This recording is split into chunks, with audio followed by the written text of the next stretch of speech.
Video बघणाऱ्या प्रत्येकाला महाप्रपंचतर्फे तेजस तुंगारचा सप्रेम जय शिवराय, सप्रेम जय श्रीराम. राहुल गांधी गेल्या अनेक वर्षांपासून एक वाक्य सतत बोलत आलेले आहेत, ते म्हणजे मैं नफरत के बाजार में मोहब्बत की दुकान लगाने आया.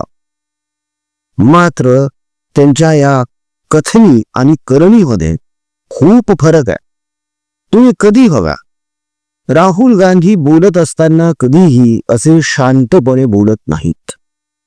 सतत आरडाओरडा, सतत काहीतरी आदवा तदवा बोलणे, आवाज चढवणे, चिरक्या फाटक्या आवाजामध्ये अरे भैया करत काहीतरी बोलत बसणे, एखाद्याला हिणवत राहणे, असंबद्ध बोलणे, ही त्यांची खासियत आहे.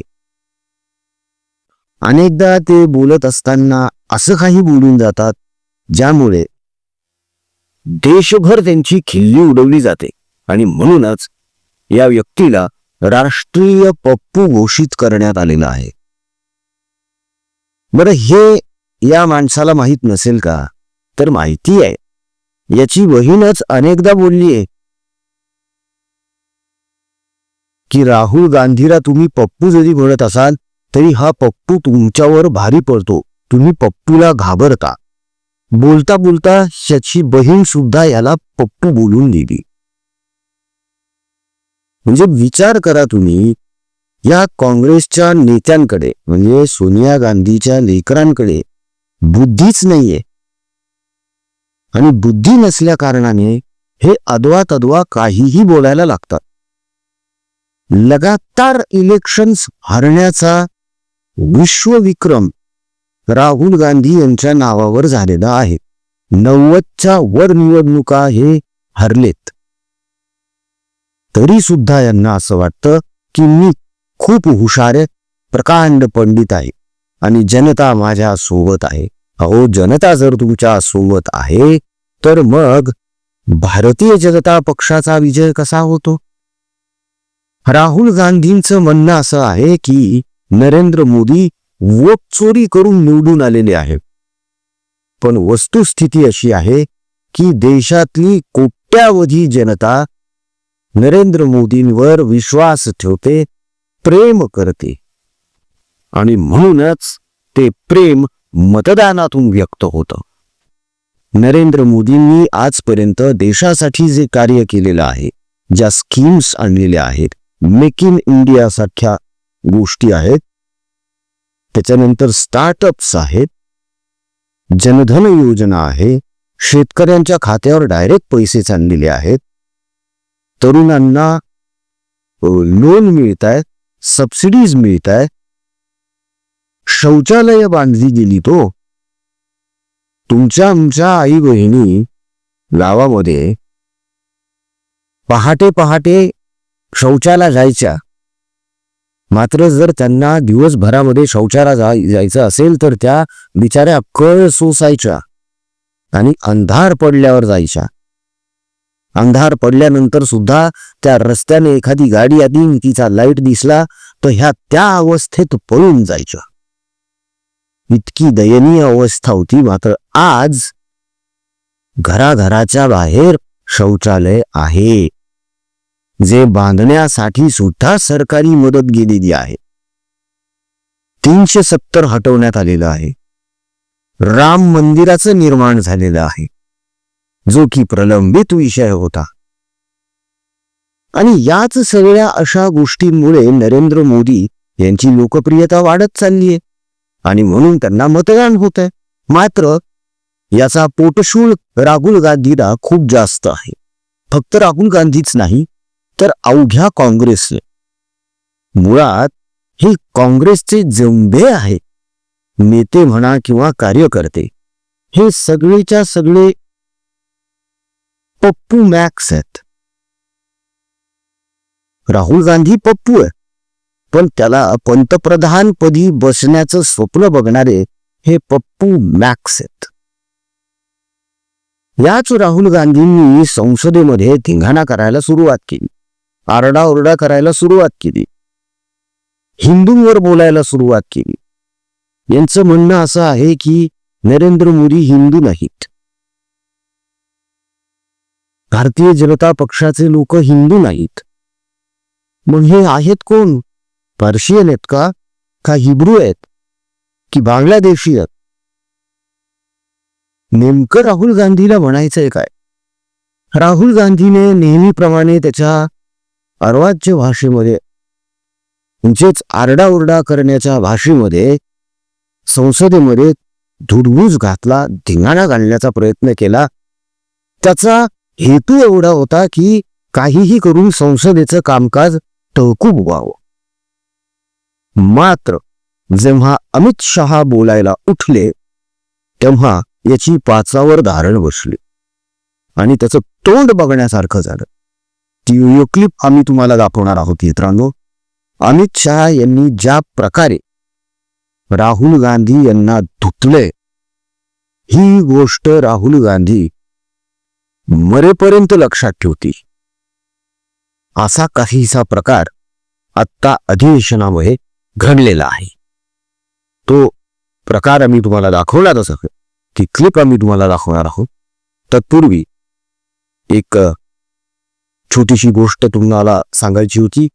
नुकताच एका अत्यंत मोठ्या अपघातातून उठल्यामुळे बोलण्यामध्ये थोडीशी अडचण होतीये, तेव्हा सांभाळून घ्या मित्रांनो.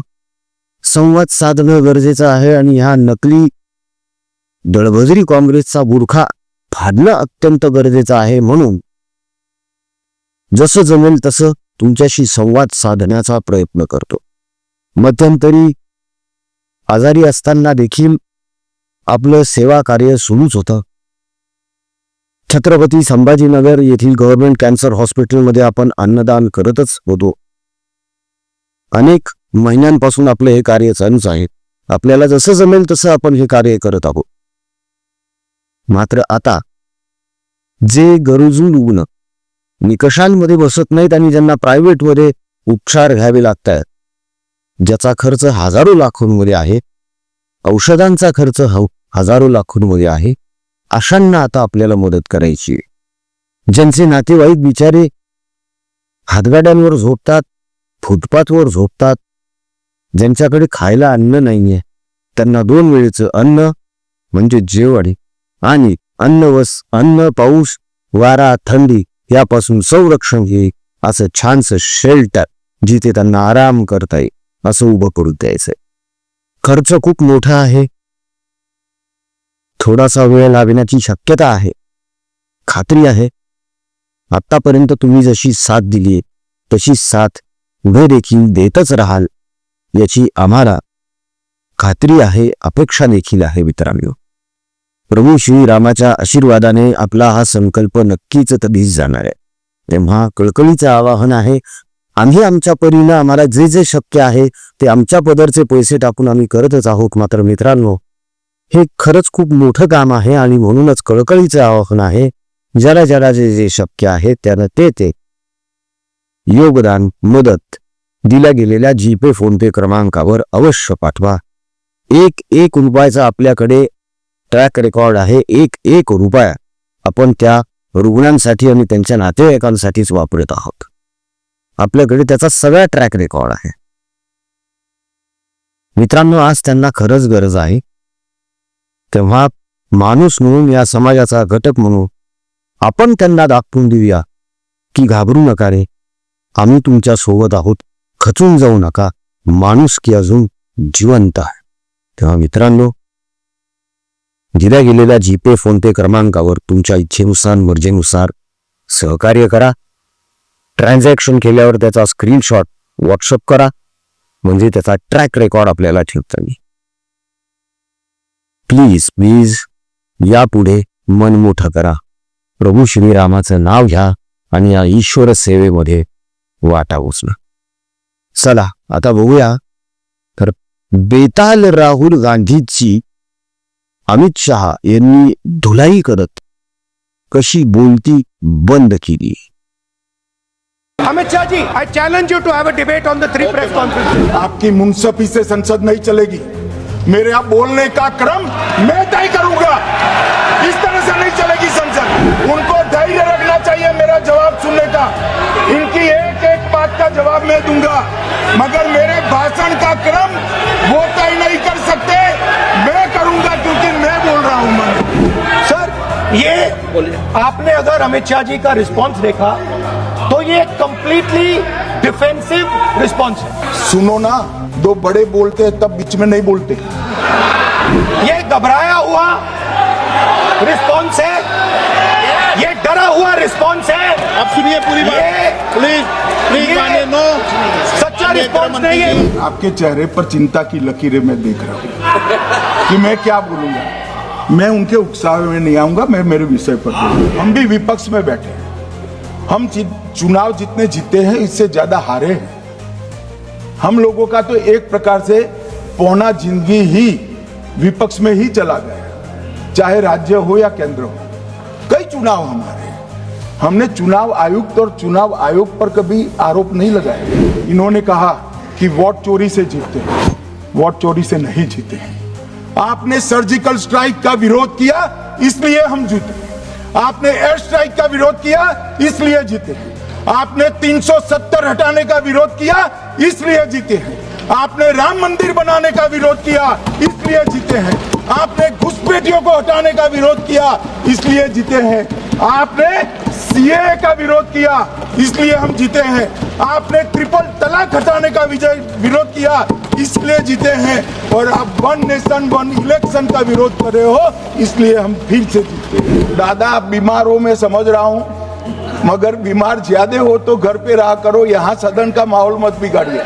क्या कोई भी देश का लोकतंत्र सुरक्षित रह सकता है जब देश का प्रधानमंत्री और राज्य का मुख्यमंत्री कौन हो वो घुसपैठिए तय करेंगे? तो मोदी जी को भी सब लोगों ने प्रधानमंत्री बनाया है भाई, आपकी कृपा से नहीं बने हैं। क्या इस देश में कोई कानून बना है कि आरएसएस की विचारधारा वाले हैं उनको कोई महत्वपूर्ण? अरे इस देश का प्रधानमंत्री आरएसएस की विचारधारा वाला है, इस देश का गृह मंत्री आरएसएस की विचारधारा वाला है, और जनादेश से बनकर आए, आपकी कृपा से बनकर नहीं आए। देश के लिए मरना ही आरएसएस की विचारधारा है। देश को समृद्धि के परम शिखर पर ले जाना ही आरएसएस की विचारधारा है। देश की संस्कृति का झंडा बुलंद करना ही आरएसएस की विचारधारा। Let us have a debate on my press conference. Let us go. Let us have very good idea. Let us have a debate on my press conference. अरे सुनो ना, क्यों जल्दबाजी करते हो मानिकम? हरियाणा में दोनों चुनाव में वोट कैसे दे रहे हैं? प्लीज ये भी जवाब दे दीजिए। मान्यवर, वोट चोरी का कोहराम बचा, जो 3 प्रेस कॉन्फ्रेंस में, एक सादा प्रेस कॉन्फ्रेंस, एक एटम बम वाला प्रेस कॉन्फ्रेंस, एक परमाणु बम वाला, ये तीनों में क्या हुआ इसके सारे जवाब मेरे पास है। वोट चोरी कह रहे हो मान्यवर, वोट चोरी किसको कहते हैं वो मैं बताना चाहता हूं, और हमारे यहाँ कुछ परिवार ऐसे हैं जो पूछते नहीं वोट चोरी करते। राहुल गांधी जी ने 5 नवंबर 2025 को एक प्रेस कॉन्फ्रेंस में परमाणु बम फोड़ा। अब वो परमाणु बम के अंदर उन्होंने कहा कि हरियाणा में एक ही घर में 501 वोट पड़ गए। चुनाव आयोग ने इतनी स्पष्टता करी कि हाउस नंबर 265 कोई छोटा मकान नहीं है, बस रहे, मगर वहां हर परिवार के घर का नंबर नहीं दिया गया है, इसलिए सब जगह हाउस नंबर 501 दिया गया। पर एक परिवार की तो 3 पीढ़ियां साथ में रह सकती है, और पुराने नंबर से ही जब हरियाणा में कांग्रेस की सरकार चुनी गई तब से ये नंबर इसी तरह से चल रहा है। ये ना कोई फर्जी घर है ना फर्जी वोटर है। हरियाणा की जहां इन्होंने बात की, इन्होंने एक उदाहरण लिया, वहां पर अनेक उदाहरण हैं। वो भी आपने दिया था ना, 19 वो भी आपने दिया था, इसलिए दिया वो भी 19 लाख वहां के फेक लोग, वो उदाहरण आपने दिया था इसलिए उसका जवाब दिया। और ये भी हमें बता दीजिए, हिंदुस्तान के इतिहास में पहली बार डिसीजन लिया गया कि इलेक्शन कमिश्नर्स को फुल फुल इम्यूनिटी दी जाएगी। इसके पीछे जो थिंकिंग थी वो हमें सबसे पहले बताई। मैं जवाब दूंगा इम्यूनिटी का, मगर ये इम्यूनिटी जो श्रीमती गांधी ने दी थी इसके लिए आपका क्या कहना है? परंतु हमने तो चलो मानो चुनाव आयोग को इम्यूनिटी दी, श्रीमती गांधी ने तो अपने आप को इम्यूनिटी दी थी। और मान्यवर, तो इतिहास है, कौन जुटला सकता है? इनको कोई पढ़ाता नहीं है इतिहास, ये तो इतिहास है, सर्वोच्च अदालत और संसद के रिकॉर्ड में रखा हुआ इतिहास है। इसके खिलाफ लल्लन सिंह जैसे कितने लोग पूरा जीवन लड़े बिहार में, इमरजेंसी के खिलाफ जेल में गए। पूरा उनका 55 साल प्रधानमंत्री जी ने ही चुनाव आयोग को नियुक्त किया, तब तक कोई सवाल नहीं था। और नरेंद्र मोदी करते हैं तो उन पर सवाल उठाते हैं। कांग्रेस पार्टी ने ही ये परंपरा बनाई थी, कानून भी कांग्रेस पार्टी ने बनाया था। मगर आज आरोप करना है इसलिए आपने चुनाव चोरी कर लिया, चुनाव चोरी कर लिया, चुनाव चोरी के कहने से कुछ नहीं होता। जनता हमको सुनती है भाई, और हम जवाब भी देते। केस आते हैं तो जज पर आरोप कर देते हैं, चुनाव हारते हैं तो ईवीएम पर आरोप करते हैं। ईवीएम की दलील अब गले नहीं उतरती तो वोट चोरी का मुद्दा लेकर आए। वोट चोरी का मुद्दा लेकर पूरा बिहार में यात्रा निकाली, फिर भी हार गए।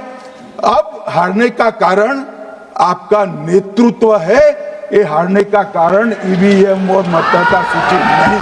अगर मतदाता सूची करेक्ट है तो क्यों शपथ लिया, क्यों चुनाव लड़ा? आप बताइए देश की जनता को।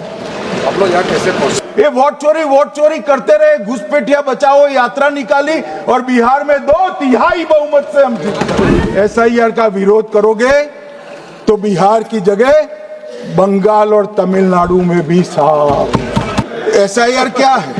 ये लोग जो कहते हैं इलेक्शन कमीशन कैसे तय करेगा, ये इनकी ड्यूटी है और ये हमारा निर्णय नहीं है, भारत की सर्वोच्च अदालत का निर्णय है।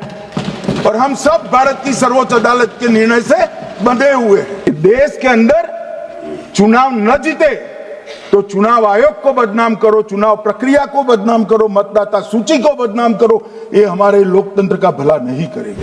इनको अब अगर प्रेस में कोई पत्रकार उनको पसंद ना आए ऐसा सवाल पूछते हैं तो तुम बीजेपी के एजेंट हो ऐसा कहते हैं। मगर आप अगर ऐसा मानते हो कि लोकतंत्र में आपको पसंद आए ऐसे ही सवाल पत्रकार पूछे तो ये नहीं हो सकता। इमरजेंसी नहीं है भाई, इमरजेंसी नहीं है। अगर ये मानते हैं कि इनको कोई पूछने वाला नहीं है, भगवान करे मैं गलत पड़ जाऊं, कांग्रेस के कार्यकर्ता इनका हिसाब मांगेंगे। एक दिन कांग्रेस के कार्यकर्ता इनका हिसाब मांगेंगे कि इतने चुनाव कैसे हार गए। और मैं आज कहना चाहता हूं टीएमसी के लोगों को भी, ये राहुल जी के साथ में रहकर घुसपैठिया बचाओ यात्रा बिहार में निकली, साफ हो गए। आप भी घुसपैठियों को बचाओगे तो वहां भारतीय जनता पार्टी का विजय तय। कि मान्यवर, जब इनके जमाने में चुनाव होते थे, बिहार और यूपी में सरकारें बनाती होती थी, पूरे के पूरे वोट के बक्से हाईजैक कर लिए जाते। ईवीएम आने से ये बंद हो गया, ईवीएम आने से बंद हो गया। और मान्यवर, चुनाव की चोरी बंद हुई है, इसलिए पेट में दर्द हो रहा है। ईवीएम कौन लेकर आया इस देश में? मान्यवर, कौन लेकर आया? 15 मार्च 1989 को जब राजीव गांधी इस देश के प्रधानमंत्री थे, तब ईवीएम लाने का कानूनी बदलाव किया गया था। सुन लो, अब राजीव गांधी के ईवीएम के कानून का भी विरोध कर रहे हैं। अरे सुनो ना, क्या प्रक्रिया हुई। ईवीएम का उपयोग सबसे पहली बार पूरे देश में 2004 में हुआ। पूरे लोकसभा चुनाव हमारे समय में ईवीएम का उपयोग हुआ। और 2004 के चुनाव में कौन जीता भाई? वो जीत गए। उस वक्त ईवीएम की चर्चा बंद। 2009 का चुनाव हुआ, पूरा ईवीएम से हुआ, ये जीत गए, चुप्पी साध ली। 2014 में सब हम जीते तो कौ कौ कौ कौ कौ कौ कौ कौ कौ कौ चालू कर दिया। ये क्या है? जब कानून आप लाए, मशीन आपने इंट्रोड्यूस किया, चुनाव आप पहला जीते मशीन से, दूसरा चुनाव जीते, मौत से 10 साल राज किया और हार गए तो फिर रोते हैं। वाद मतलब डिस्प्यूट पहुंचा है दिल्ली की सिविल अदालत में। उसमें डिस्प्यूट ये है कि सोनिया गांधी जी इस देश की नागरिक बनने से पहले मतदाता बने। Filed a case on Madam Sonia Gandhi's voting on that 80.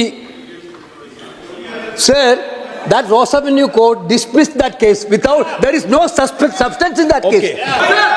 मान्यवर, मैंने इतना ही कहा है कि अदालत में केस चल रहा है जो फैक्चुअल है। अब जवाब तो उनको अदालत में देना है, सोनिया जी ने यहाँ क्यों दे रहे हैं? I am challenging Home Minister. Sonia Gandhi not even voted that election. Can you prove it? Can you prove it? मैं Sir, बताता हूँ। misleading statement. A Home Minister doing. अब मुझे सुनिए तो, अब आपने एक मुद्दा खड़ा किया, मुझे जवाब तो देने दीजिए। मान्यवर, मैंने कुछ ऐसा नहीं कहा, मैंने सिर्फ इतना कहा है कि एक वाद दायर हुआ है दिल्ली की अदालत में। मैंने कोई कंक्लूजन नहीं कहा, मैंने कहा कंक्लूजन का, मैंने कोई कंक्लूजन नहीं कहा। कंक्लूजन तो जब उनका नोटिस का जवाब वो दे देगी तब अदालत देगी, तब फिर से बताऊंगा मैं। मगर अभी तो मैंने सिर्फ इतना कहा है कि वहां एक केस रजिस्टर्ड हुआ है जिसमें श्रीमती गांधी को नोटिस इश्यू किया है।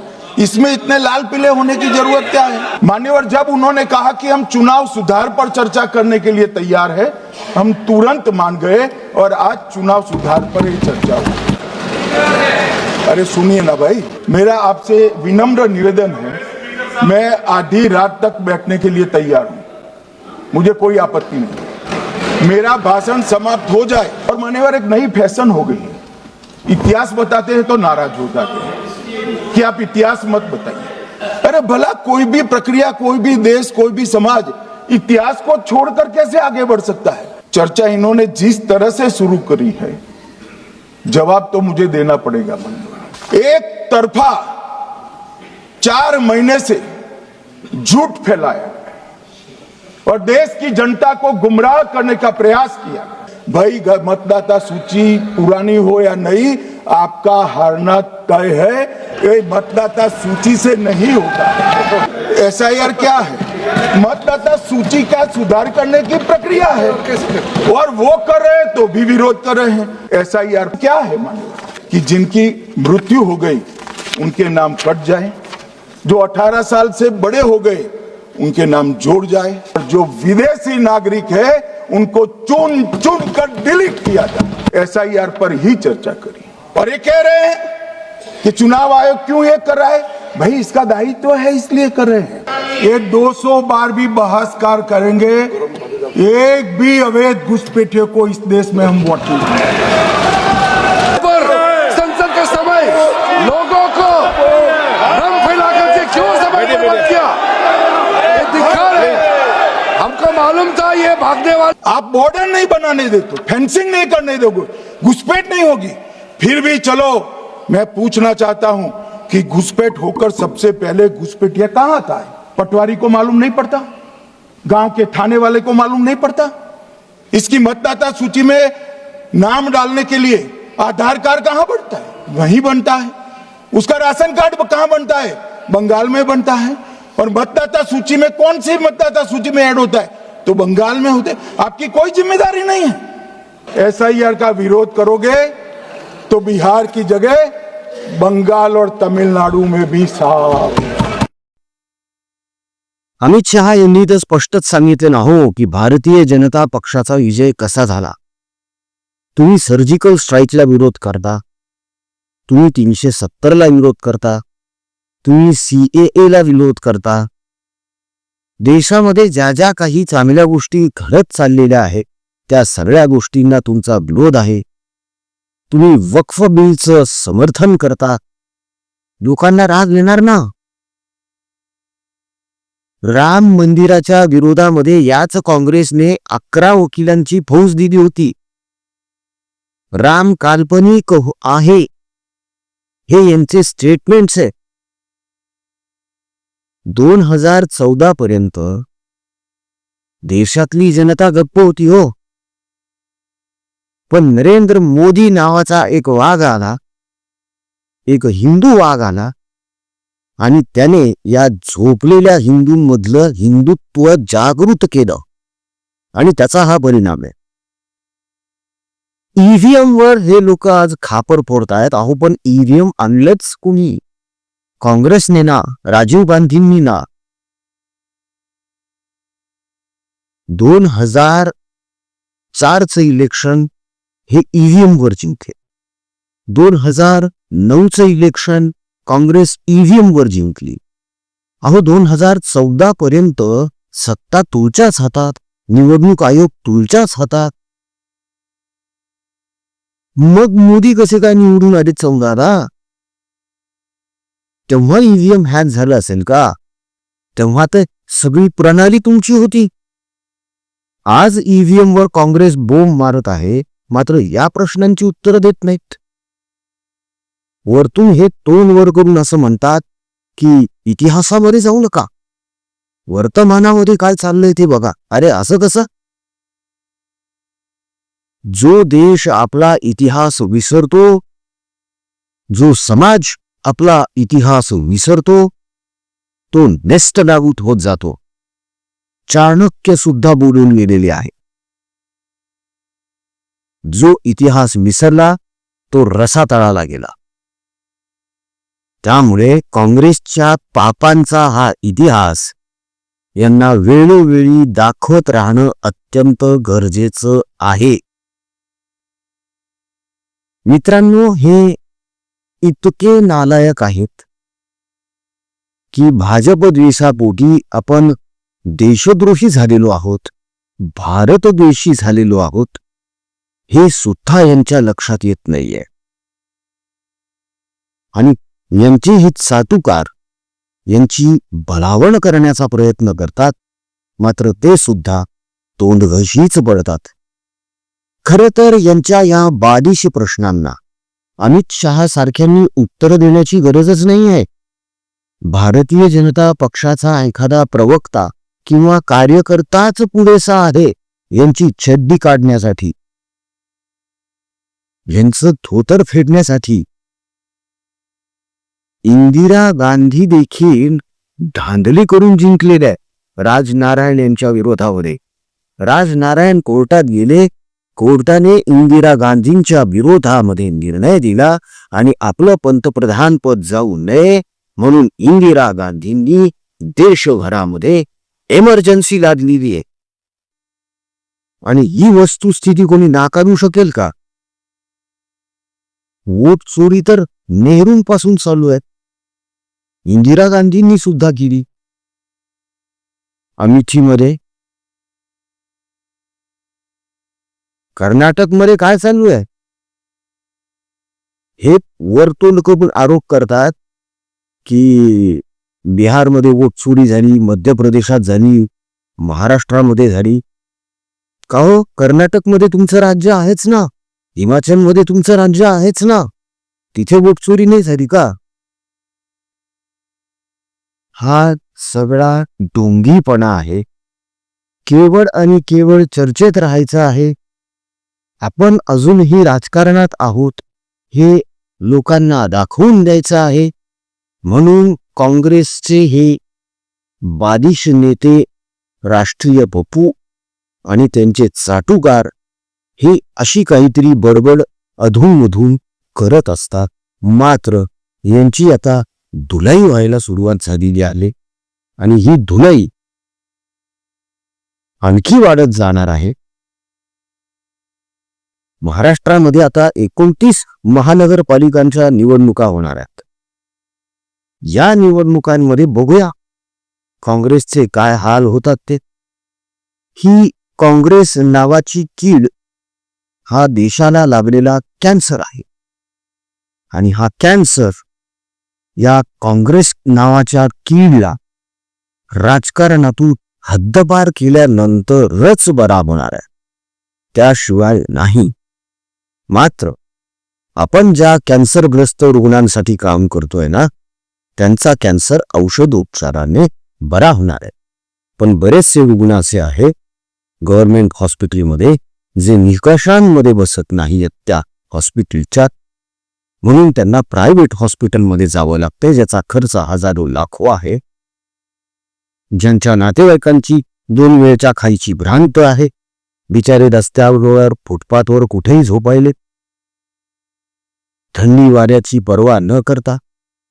मित्रांनो, आपण प्रभू श्रीरामाचं नाव घेऊन संकल्प केलेला आहे की या निकषांमध्ये न बसणाऱ्या रुग्णांसाठी त्यांचा उपचार आणि त्यांची औषधं यांच्या खर्चासह त्यांच्या नातेवाईकांची 2 वेळची जेवणाची सोय आणि ऊन, वारा, थंडी, पाऊस यांपासून त्यांचं संरक्षण व्हावं आणि त्यांना विश्रांतीसाठी छानसं एक शेल्टर मिळावं, यासाठी आपण आता मोठ्या प्रमाणावर प्रयत्न चालू केलेले.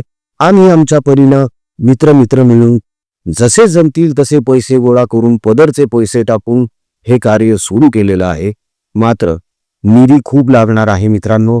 कळकळीचं आवाहन आहे, त्या लोकांसाठी आज आपल्याला उभं राहणं गरजेचं आहे आणि दाखवून देणं गरजेचं आहे की समाजामध्ये चांगली माणसं अजूनही जिवंत आहे, माणुसकी अजूनही आहे.